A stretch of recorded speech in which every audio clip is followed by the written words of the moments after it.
Bonjour, bonsoir, buenos dias, buenas noches. Welcome back to my channel, everyone. Today we're going to be talking about Unfaithful. Okay, we're going to do episode 14, and then right after you'll be seeing 15. So let's talk about it. Let's just dive right in, right? Thanks so much, you guys, for liking these videos and sharing these videos. You know, it does mean a lot to me. As far as this one, the main person, her name was Nia. And Nia, she actually came with her mother, which was like, why? At the end of the day, I feel like when you come with family members, that makes it even more complicated because you never know what you're going to see, especially with your mother. Like, how do you come back from that? But anyway, she said they met at a cookout, her and this guy. And she said that pretty much she feels like there are certain things that she's seeing that are making her feel like he could be playing some games with her. So one of the main things was that initially when they met, he told her that he does construction. Then, you know, down the line, now she's finding out that he's actually somebody who does massages.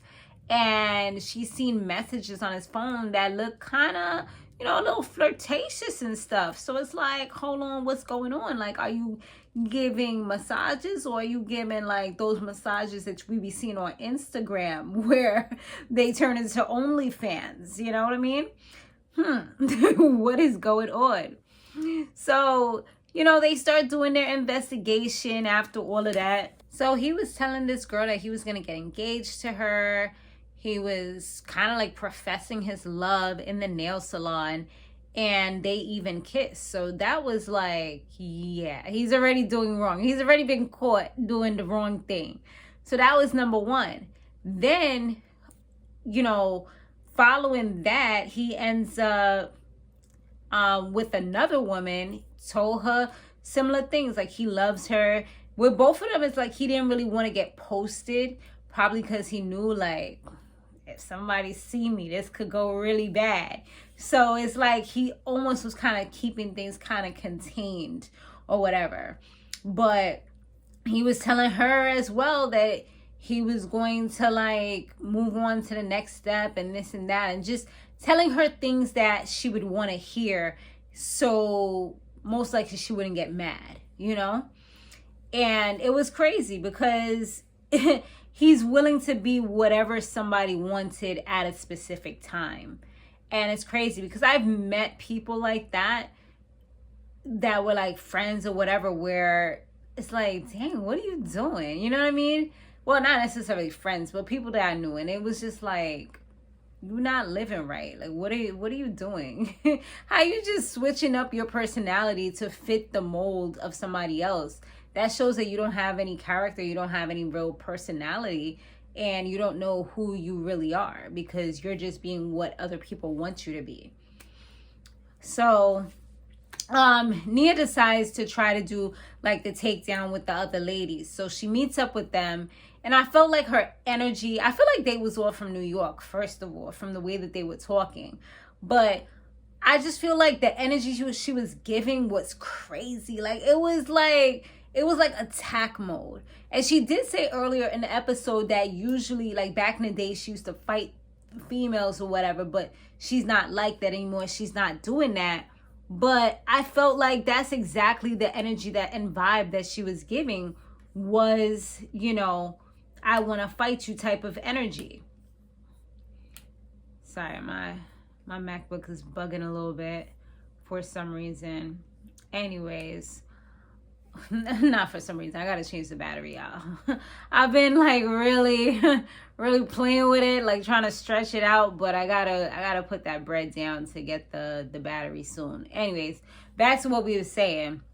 And so yeah, like her energy was like crazy, and then she was trying to come at the other girl, saying that the other girl's energy was off, but it's like, you're the one. I mean, from what I saw, I don't know if they cut things, because you know how they like to cut stuff. I don't know if certain things got cut, but from what I was watching and from what I saw, her energy was crazy. Like it wasn't okay, it wasn't acceptable. So from what they all said when they all got together, Violet, Honey, and Nia, it looks like he was the one who pursued all of them.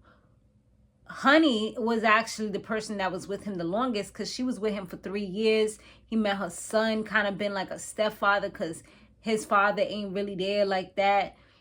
With the other girl, Violet, he was with her for a year, and with Nia, he was with her for 2.5 years. So it's like each year unlocks something different. The two, Honey and Nia, kind of overlapped a bit. Well, I mean, they all overlapped at the end of the day.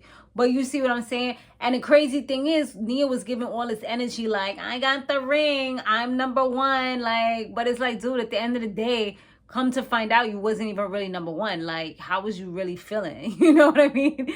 Like, she really got grounded real quick and taken down a few notches, because she really had this invisible crown on her head, like she had won a prize, because she felt like she had a ring. But it's like, you got the ring, but you still getting disrespected at the end of the day. He's still playing with you. He's still lying to you and disrespecting you. So what does the ring really symbolize and really mean if you're getting the same treatment, if not worse, than everybody else? You know, so they knew his family, his mother, or whatever as well. So it wasn't anything really unique or special other than he met your family, but they knew him as well. So, you know, it was just like, girl, like, simmer down, mama, simmer down.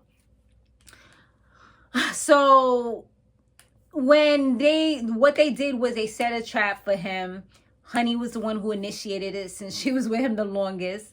And he was kind of just giving her a massage and stuff like that. Then he brings her a promise ring and kisses her, you know, getting all sensual and stuff like that. The two females, Violet and Nia, seen that, and they was like, all right, we ready to go in there. They was on tag team, like, we don't really feel each other, but we gonna be on some tag team type of stuff right now. So they end up going in there full force, ready to fight this dude. Dude goes off running. I was like, yo, homie, he's a runner, he's a track star. Yo, he was not playing. So he claims that he has different connections with each one, which I've heard people say before. You know, that's why poly types of relationships work, because you get to experience something different with each person, something that one person may be lacking, the other person may have.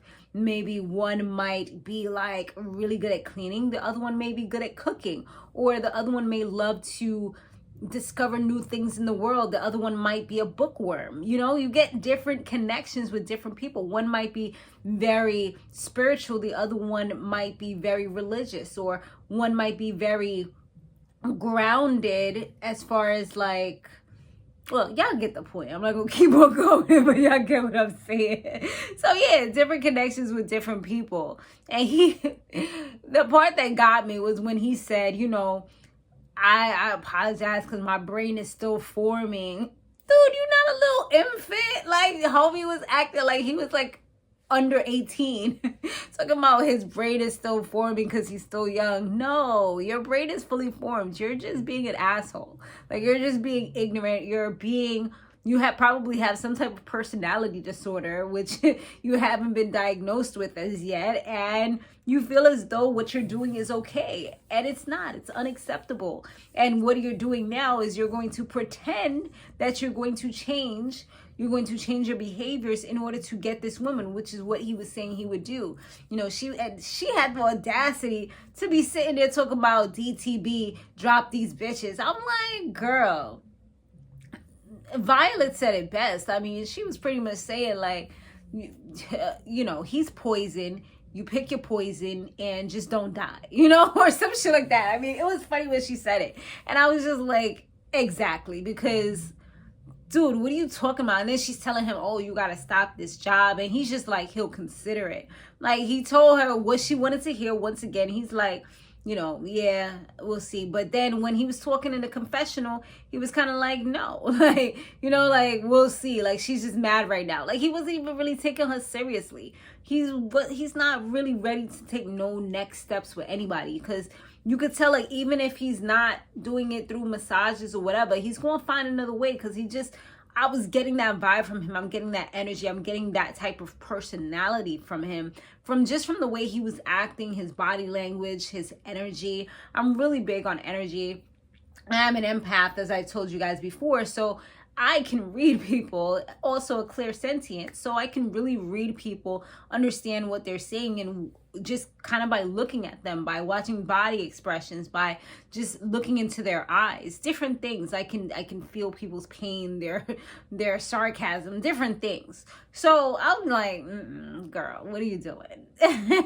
But it's like, at the end of the day, you can only give people the tools, and then they have to make their own decisions based on the information that they have. And that's exactly what Tammy was telling Ken. So I mean, as far as the update, luckily Nia did say that they broke up, which I feel like was for the best, because I don't feel like he's her person. I don't feel like they're on the same path, the same journey, at least not right now. And I feel like also she said that, you know, she's seen him doing a lot of the same things, like he didn't change his behavior, which I didn't really feel like he was going to change his behavior anyway. Like, a blind man could have seen that. But I also feel like once she got with her mom and her mom heard the story and, you know, they went over everything, I feel like her mom probably knocked some sense into her and was like, what are you doing? Like, you ain't this down bad that you got to pick this guy. Like, we could do better. You know, I don't want you to be alone, but I also don't want you to be miserable for the rest of your life either. Like, you know, seeing everything that he did. And I feel like her mom is very opinionated. Her mom wanted to be with her every step of the way, but she had to kind of fall off the tracks before she met the other women. But I feel like that was for the best. But yeah, I do feel like her mom probably helped her to realize, like, he not the one for you. I don't want him to be my grandson. I mean, grandson. My son-in-law. But yeah, that was that episode, y'all. Stay tuned for episode 2 of the night. Thanks so much for watching. I will see you guys on the next one.